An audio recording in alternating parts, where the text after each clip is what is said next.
Sejam bem-vindos ao primeiro episódio do O2, o podcast onde a ONFM se junta à Oeste Respira para falarmos um bocadinho sobre saúde mental de uma forma muito descontraída. Vamos então apresentar aqui o primeiro convidado deste primeiro episódio. Nascido em Torres Vedras, o Dr. Carlos Miguel é atualmente Secretário de Estado da Administração Local e Ordenamento do Território, licenciado em Direito pela Universidade de Lisboa. No seu já vasto currículo foi também Presidente da Câmara Municipal de Torres entre 2004 e 2015, Presidente do Conselho de Administração dos Serviços Municipalizados de Águas e Saneamento e Presidente da Comunidade Intermunicipal do Oeste, um amante de fotografia e de arte contemporânea que está hoje aqui connosco em estúdio para o primeiro episódio do O2, um programa onde se fala de saúde mental. Antes de mais, bem-vindo. Muito obrigada por ter aceito aqui o nosso convite. Bem-vindo. Sou o primeiro louco a aparecer aqui. Então. Exato. Passo também a apresentar-me a mim. Eu sou a Susana Monteiro e estou aqui com o Vítor. Vítor, relembra-nos só aqui qual é o teu... Eu dirijo a Oeste Respira. Sim, desculpa. Eu dirijo a Oeste Respira e estou muito contente por termos este convidado de peso e, portanto, espero contar com a audiência da ONFM para ouvir e ver este podcast todos os meses.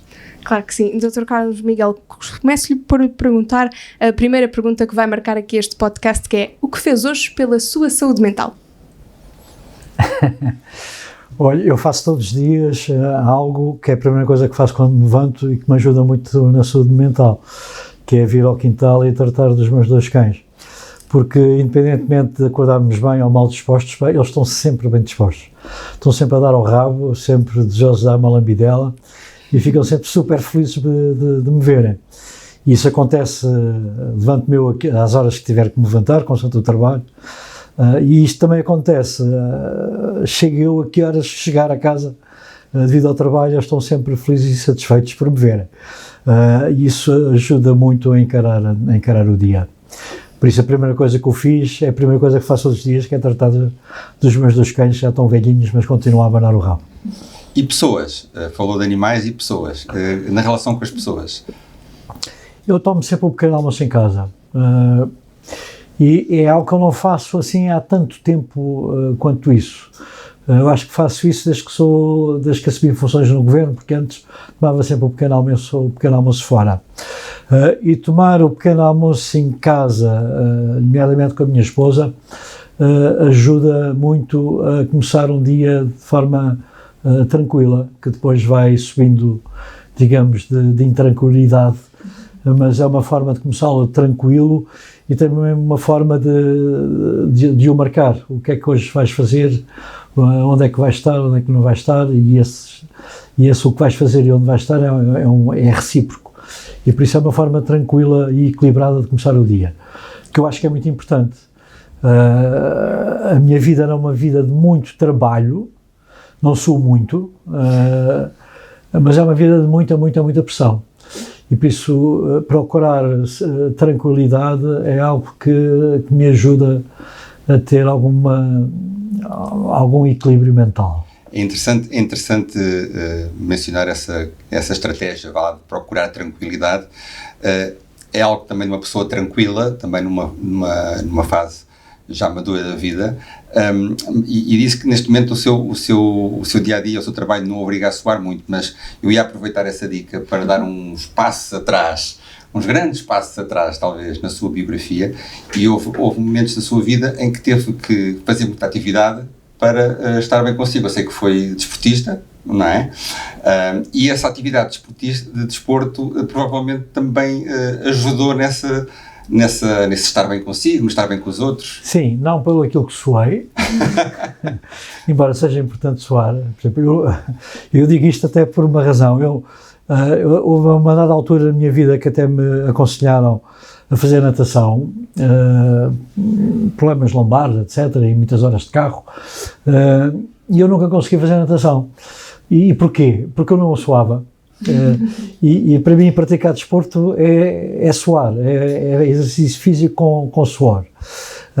Agora, o desporto em si para mim foi importante não pelo suor, mas pelo contacto.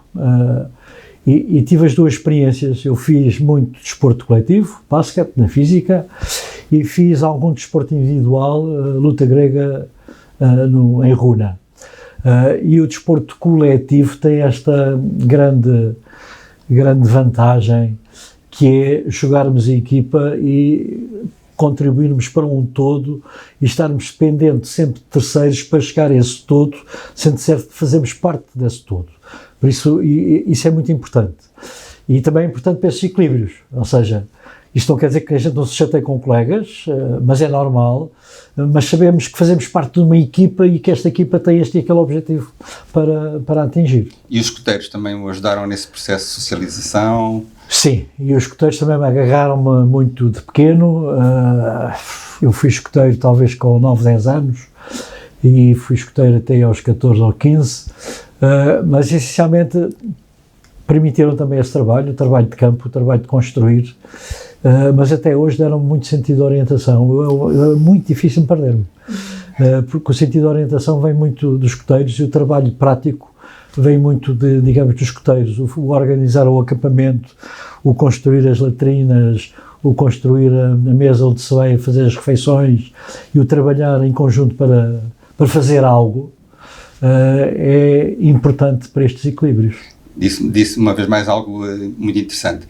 Falou de organização, de estar com os outros, falou também de orientação.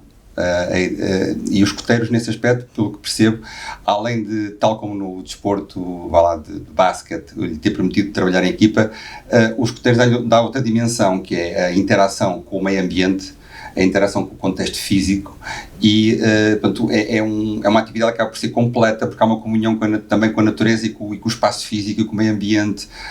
Sentiu que isso ajudou também a situar-se, essa ideia de orientação?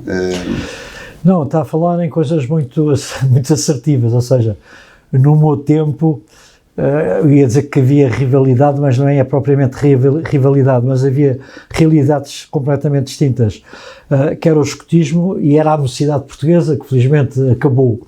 Mas enquanto na mocidade portuguesa tudo já existia, tudo já estava construído, no escotismo tudo era construído por nós próprios. Ou seja, ir daqui a Santa Cruz, Póvoa de Pena Firme em concreto, que é um bocadinho para lá, com uma mochila às costas, e chegar, digamos, ao sítio do acampamento e com aquilo que existia na terra, construir tudo aquilo que necessitávamos para 2, 3, 4, 5 dias de acampamento, é algo que não só nos permite esse contacto com a natureza, permite-nos vencer as adversidades que a natureza, digamos, nos coloca à frente, desde o atravessar o rio até ter que, digamos, galgar alguma encosta, como depois, chegando ao acampamento, obriga-nos a recolher galhos e paus e tudo aquilo que existe ou que a natureza nos pode oferecer para nos resolver problemas que iremos ter durante aqueles dias. E por isso a capacidade de desenrascanço é uma capacidade, digamos, enorme e que é muito estimulada. E que também no futuro, com a advocacia e tudo mais, também lhe deu bastante jeito, presumo. Na advocacia o desenrascanço dá jeito. Exato. Mas tem que ser um desenrascanço estudado. Exato, sim. Mas há um elemento comum entre um desafio como aquele que descreveu, que é colocado a um grupo de jovens escuteiros, e aquilo que depois é colocado ao longo da vida na nossa atividade profissional, que é aquilo que se costuma dizer de resolver problemas. Não é? E isso é algo interessante, porque diz que nos escuteiros, como provavelmente depois na sua atividade mais tarde, essa capacidade de não tomar o que lhe é dado, mas de construir algo de novo com base em recursos, por vezes são escassos, e foi também uma lição para se ir resolvendo, para ir construindo quem é hoje. Não, foi sem dúvida, e são traços que continuam até ao dia de hoje. Não se apagaram, há uns que se apagam, há outros que, digamos, que não se apagam. E por isso são muito importantes para a nossa construção enquanto seres humanos e é muito importante também para esse equilíbrio. Estava ali a falar na advocacia. Diria que os escuteiros não são assim muito importantes para a advocacia, para a minha advocacia, ou para a advocacia que eu fiz, que era uma advocacia muito de barra, de muito pouco escritório, mas muito tribunal. mas o desporto em si foi muito importante para o exercício da advocacia, porque no fundo é muito um jogo, em que felizmente ou infelizmente está em causa ou bens das pessoas ou as próprias pessoas em si. Eu fiz muito crime e por isso, para mim, alguém ficar preso ou estar preso é algo que ainda hoje me mexe. Para mim, ir a uma prisão era uma dificuldade enorme, tinha que lutar contra mim próprio para visitar clientes na prisão, era duro para mim o fazer, mas o desporto ajuda-nos nisso. Nós entramos para um julgamento com determinados dados e sabemos que daquele julgamento saímos a ganhar, a perder ou a empatar. E isso tem muito do desporto, e temos de jogar também com a cabeça das pessoas. É importante saber quem é que está do outro lado e quem é que vai presidir àquele julgamento, e saber mais ou menos o que é que ele pensa, e através daquilo que o juiz pensa, seguir um determinado caminho, que se for outro juiz, se calhar seguíamos um caminho totalmente diferente, ou uma postura diferente. Não tendo o juiz como adversário, mas sim como o árbitro, mas é importante jogar com esses dados. E aquilo que é o do desporto coletivo, enquanto ter uma estratégia para chegar a um resultado, e o resultado que se pretende é sempre ganhar, mesmo em situações que a gente sabe que nunca ganhará, mas que vamos lutar pelo mal menor. O desporto aí também me ajudou bastante. Eu penso que é interessante o que eu vou dizer num aspecto que a advocacia é importante saber ler o outro, seja ele o juiz, o cliente, o advogado adversário, as circunstâncias todas. As testemunhas que se sentam ali, que a gente não sabe o que vai dizer. E há um elemento muito interessante aí, é que há uma parte disso que é técnico, que é trabalho de casa, outra parte que é um pouco aquilo que falávamos há pouco, que tem a ver com empatia, saber ler o outro, disse uma vez numa entrevista que atrás de qualquer máscara há uma pessoa. Saber ver para além da máscara é um elemento importante para estarmos bem e conseguirmos saber o nosso lugar em cada contexto. É um facto. E por isso cada pessoa... Hoje em dia já se diz muito isso, eu concordo perfeitamente, quer dizer, as pessoas são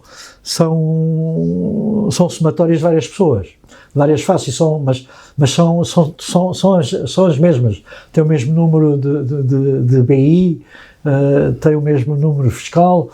Isto não quer dizer que não tenham diversas, eu ia dizer diversas vidas, mas não é a palavra própria, a vida é a mesma, mas elas como que se desdobram, sendo sempre a mesma pessoa. E isso é fundamental, nós também irmos descobrindo, irmos vendo e saber ler. Então na advocacia é essencial, tanto com a testemunha, porque é determinante na prova, como com o juiz, que é determinante, e saber quais são os vícios que o juiz tem e o que é que a gente tem que fazer de forma a que esses vícios não se vinquem tanto naquele julgamento, de forma a conseguirmos dar a volta, eu não diria a favor do nosso cliente, mas é esse o nosso objetivo, mas aproximando o juiz da verdade o máximo possível. É aí que também entra o seu gosto pela psicologia, que é algo que antes de ser advogado também já tinha considerado. Isso é uma frustração velha.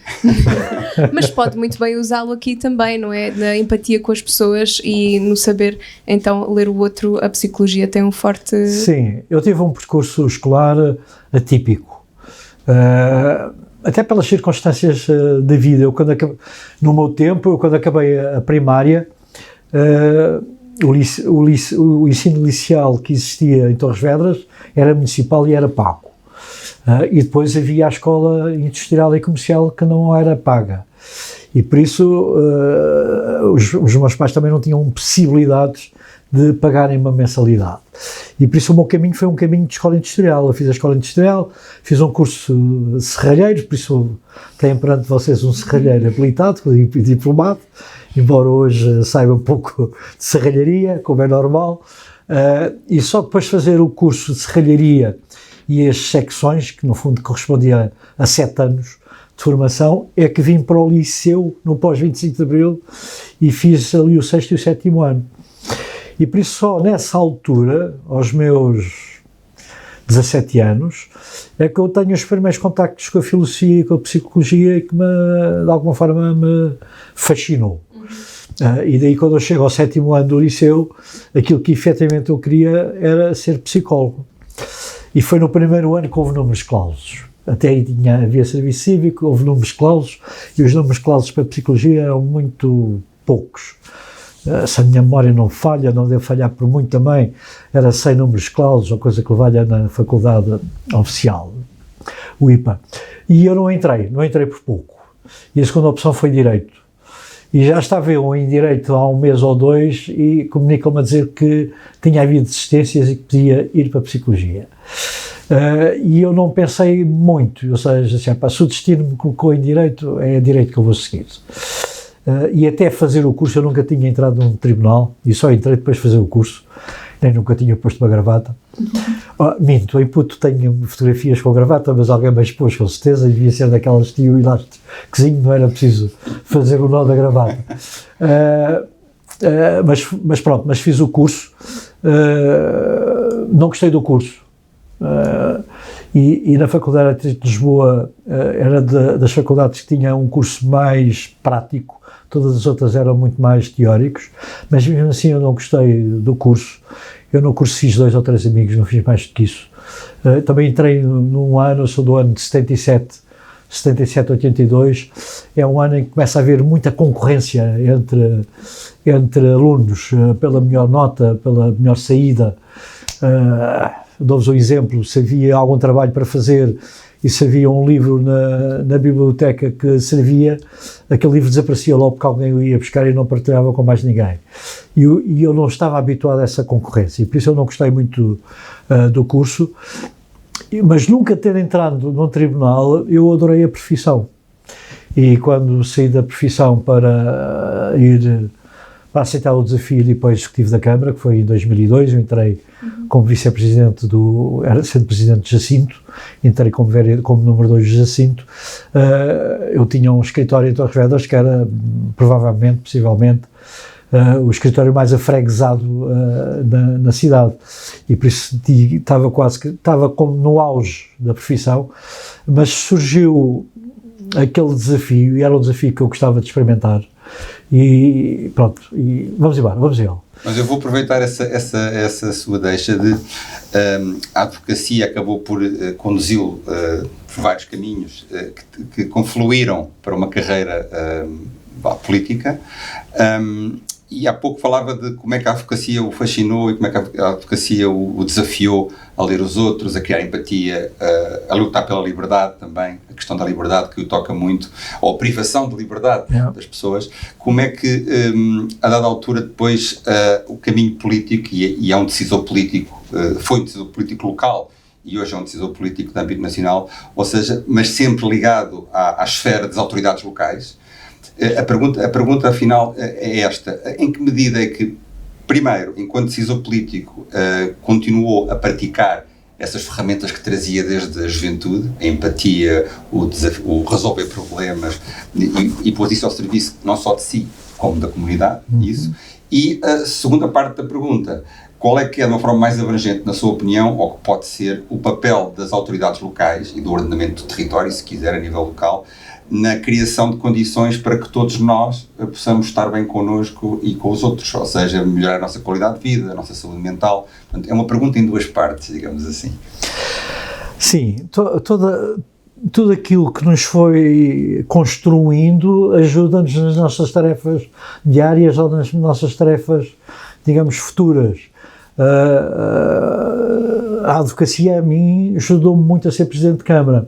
Pelo conhecimento jurídico, não, porque estavam lá os juristas para dar pareceres. Eu costumava dizer isso: não, eu não vim para aqui para ser jurista, eu estou aqui para ser Presidente de Câmara. Mas o lidar com as pessoas, o atendimento às pessoas, o saber conhecer as pessoas, ou, como se costuma dizer, saber medi-las, foi muito importante. Mas mesmo assim, a minha atividade política enquanto Presidente de Câmara transformou-me profundamente, e por isso estamos em constante transformação. Eu, enquanto advogado, tinha a fama e o proveito de ser um fulano introvertido, muito duro e muito rígido, e muito ríspido. E até tinha muita clientela por ser isso. era um brigão era na barra do terminal, era um bocadinho imagem de marca, mas eu não fazia de propósito, porque sempre fui fechado. Eu nunca fui o simpático da família. Mas sempre fui muito jogador e para ganhar, e por isso muito focado nisso. E se tivesse que me zangar ou falar alto com o Procurador-Geral da República ou com o juiz, eu não me coibia disso. As primeiras participações crimes que eu tive foi participação de uma Procuradora-Geral da República, e isso para mim era uma nota curricular de excelência. E por isso eu enquanto autarca, eu alterei-me profundamente. Eu passei a ser o simpático da família. E porquê? Porque eu sempre me interiorizei um grande agradecimento e reconhecimento por as pessoas confiarem em mim os destinos de um concelho como Torres Vedras. O facto de eu falar com alguém, dizer-lhes aquilo que quero ou gostava de fazer, integrado numa equipa, que tinha uma equipa que é capaz de fazer isto e aquilo, e por isso eu peço o teu voto, e o facto de votarem em mim e na minha equipa, desenvolveu em mim um sentimento de agradecimento muito, muito, muito profundo. E também desenvolveu em mim uma maior empatia com as pessoas, e depois independentemente do voto, pronto, com todas as pessoas. Diria que nessa fase já não defendia a causa de uma pessoa, defendia a causa de uma comunidade, e isso sim, também... Sim, deixa de ser o lado individual, digamos, para o lado coletivo, e saber graduar isso, ou seja, saber graduar as pequenas e as grandes coisas, e nunca perder o fito. Tudo isto se faz do equilíbrio, faz-se o equilíbrio entre as pequenas coisas. Que o mais importante para a pessoa é o buraco que está na sua rua, à porta da sua casa, e por isso é fundamental taparmos aquele buraco, mas também é fundamental ter infraestruturas para o futuro, e infraestruturas coletivas que sirvam as pessoas e que sirvam, digamos, o território. E neste aspecto, pronto, e também às infraestruturas, que era aquilo que estava importante, que estava-me a falar, as autarquias terão cada vez um papel mais importante em setores que até aqui não têm tido papel nenhum.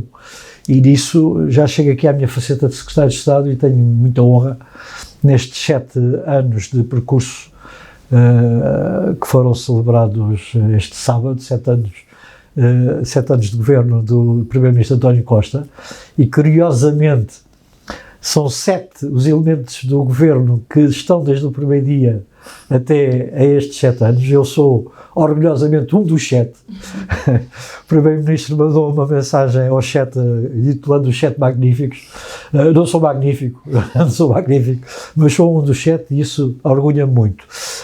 E neste processo, que é um processo no qual eu tenho participado de forma muito vincada nestes 7 anos, com 2 de semi-interregno, que é o processo de descentralização de competências da administração central para a administração local. A administração local cada vez mais vai ter competências em áreas que nunca esteve. Como a estiveram saúde? Sempre na administração central. Sim. A saúde e a ação social. A ação social, as autarquias começaram a fazer muita ação social sem ter qualquer competência.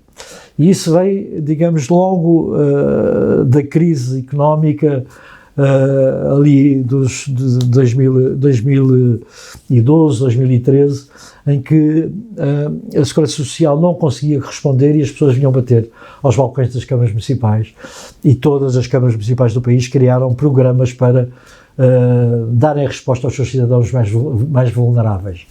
E agora isso vai se materializando melhor, juntando aos programas municipais aquilo que são programas nacionais, e as câmaras municipais passam a ser como que o balcão único, onde a pessoa mais fragilizada, mais carenciada naquele balcão vai encontrar uma resposta que é uma resposta nacional e uma resposta municipal. E também na saúde. Na saúde, a saúde vai começar muito com a parte imobiliária dos centros de saúde, passam todas para a gestão da Câmara, como já eram as escolas, mas vai haver agora uma alteração que foi aprovada em Conselho de Ministros, em que os municípios ou as comunidades intermunicipais já vão ter uma palavra na fixação dos horários de funcionamento dos centros de saúde e a própria lei de centralização de competências e por exigência dos municípios, que essa é uma particularidade muito, muito importante que eu saliento aqui, os municípios exigiram, através da Associação Nacional de Municípios, que coubesse aos municípios ações de sensibilização em parceria com a administração local em termos de prevenção de saúde. E por isso já aí se denota que os municípios querem ser mais ativos no seu papel enquanto agentes de saúde, mas nunca nos podemos esquecer que a saúde está alicerçada num sistema que é um sistema nacional de saúde e não um sistema municipal de saúde. Mas é um sistema nacional de saúde em que o município pode e deve ter o seu papel. Pegando no Sistema Nacional de Saúde, aliás, saiu um estudo feito pela Stada Health Report este ano, em 2022, onde foram inquiridos 30 mil europeus, dos quais 1.997 eram portugueses, e este estudo revelou que 59% dos portugueses dizem estar dispostos a procurar um psicólogo ou um psiquiatra. Isso já são boas notícias, porque quer dizer que as pessoas estão mais abertas a falar sobre isso, mas o que diria serem os ingredientes para uma boa saúde mental? Isso é a pergunta que vale 1 milhão de euros, não é? Exato. Os seus ingredientes, eu acho que é sempre procurar, digamos, o equilíbrio. É procurar ter âncoras e nunca se esquecer dessas âncoras. E cada um de nós terá as suas próprias âncoras. As relações de amizade e daquelas amizades profundas não é a amizade do Facebook. E essas são boas para descontrair, que também têm o seu papel.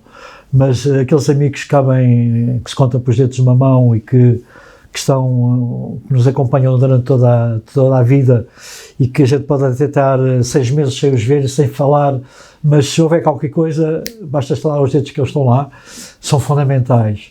As relações familiares são uma coisa do arco da velha, de importância, não é? E essas são também outras, é uma outra âncora que nos mantém sempre ali, digamos, em ponto de equilíbrio. E depois há vivências de práticas ou de vícios que também acabam por ser âncora. Eu falando na minha experiência, estando sempre muito, tendo desde rapaz alguma ligação às artes plásticas enquanto gosto e à fotografia enquanto praticante, para mim também é muito importante ir registando momentos através de uma máquina fotográfica ou de um telemóvel, que agora é muito mais fácil, e sendo uma coisa assim tão simples quanto esta, para mim também é uma âncora importante.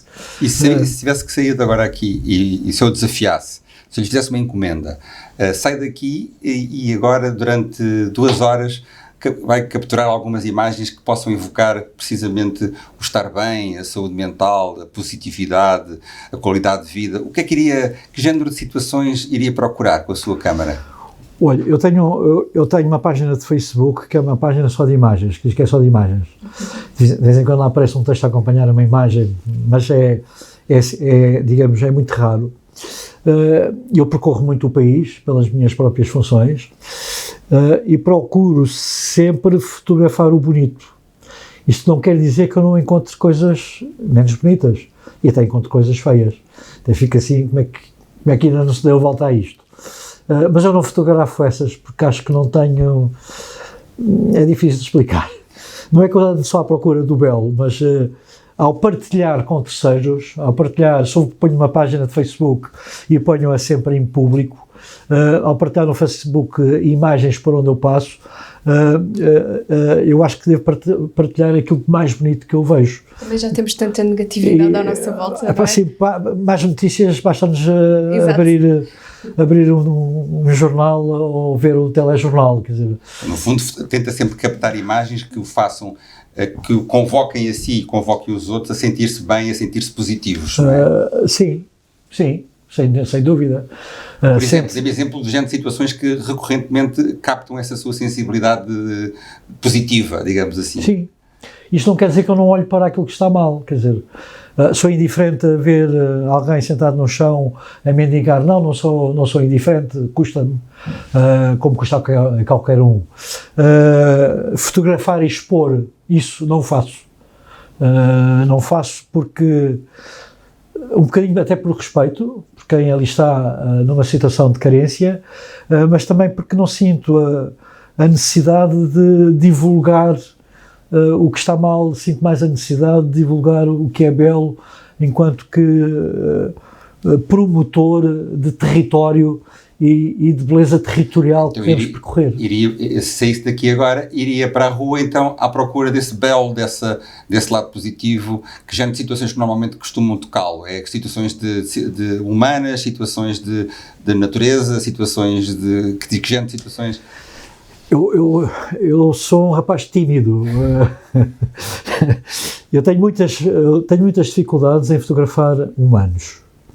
Só fotografo humanos, a sério, no Carnaval. Porque também eu me mascaro, e por isso, também eu me mascaro de fotógrafo, e por isso faço essencialmente retratos. Sou capaz de ser a pessoa em Torres Vedras que mais fotografias de Carnaval tem, e mais retratos tem. Mas eu fico sempre coibido em fotografar humanos, porque é sempre uma forma de expor a outra pessoa, e acho que não temos, ou temos autorização ou não temos esse direito. Claro. E também pedir autorização também é uma coisa aborrecida, por isso podia tirar a socapa, mas também não faz o meu género, e por isso digo mais ao pormenor. Por isso eu faço muitas texturas, faço muita fotografia de textura, até porque gosto muito de arte abstrata, do impressionismo abstrato, e por isso gosto muito de fotografar coisas que nos levam, coisas reais, mas que ao olhar-se para elas levam-nos para o impressionismo abstrato, que é a realidade. E nos liberta a imaginação também. Sim. E por outro lado, acabo por fazer muita paisagem por onde vou, por isso muito pormenor e muita paisagem. Muito bem. Eu ia terminar esta nossa conversa com uma pergunta, não tanto da esfera do dia-a-dia tão pessoal, mas vamos chamar-lhe mais filosófica ou até mais alta política, se quiser chamar-lhe assim, que é do que é que, ao fim e ao cabo, considera que nós precisamos para o futuro, para, enquanto comunidade, nos tornarmos mais capazes de ter qualidade de vida, de ter saúde mental? Olha, eu acho que precisamos de estar menos em casa e estarmos mais na rua. Estar mais na rua não quer dizer que sejamos todos uns vadios, mas estar mais na rua no sentido de comunidade, no sentido de conviver.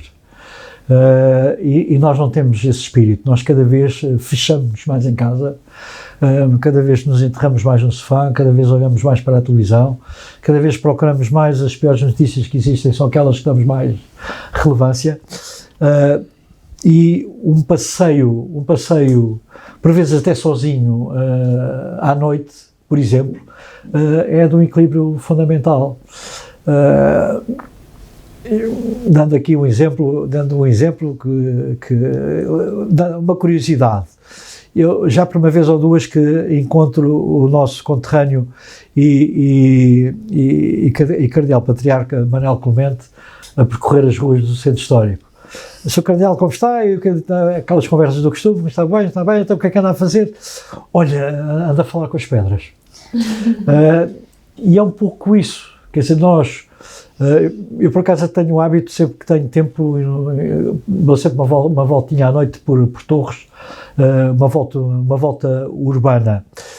E nós, nessa volta, sozinho ou acompanhado, sendo mesmo uma volta silenciosa, é uma volta de pensamento, a nossa cabeça não para e por isso pensamos muito naquilo que fizemos, naquilo que vamos fazer, reparamos nisto, reparamos naquilo, reparamos em coisas que nunca tínhamos reparado e que achamos interessantes, e por isso sair à rua sozinho ou acompanhado, eu acho que ajuda muito a esse equilíbrio, nem que seja apanhar ar fresco.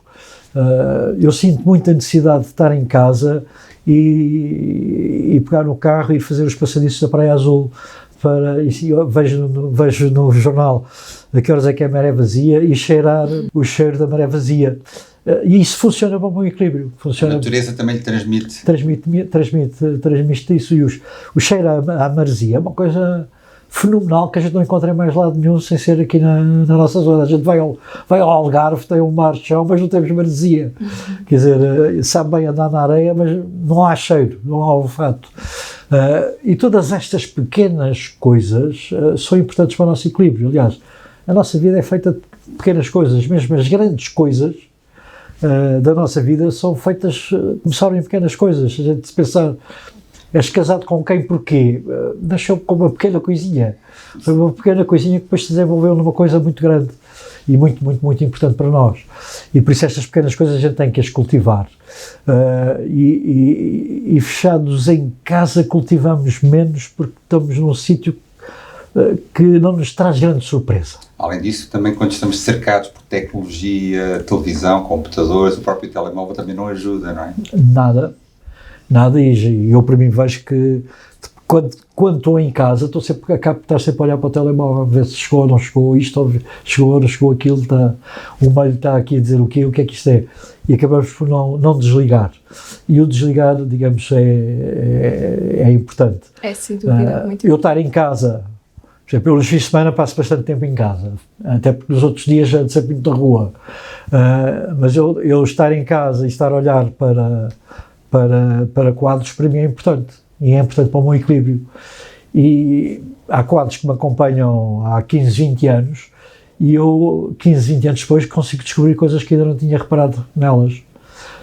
E isso esta descoberta é importante para este equilíbrio. É quase uma atitude contemplativa que está a dizer, ou seja, no fundo o seu conselho é saiam de casa, falem uns com os outros e falem com as pedras, mas contemplem o momento, não é?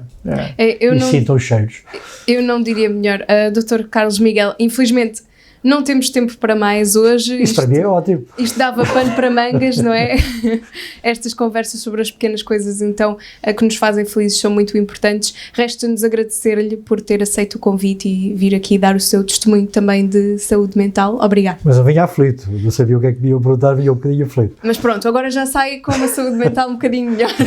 Sai mais descansado. Muito obrigada mais uma vez. Obrigado eu pelo convite.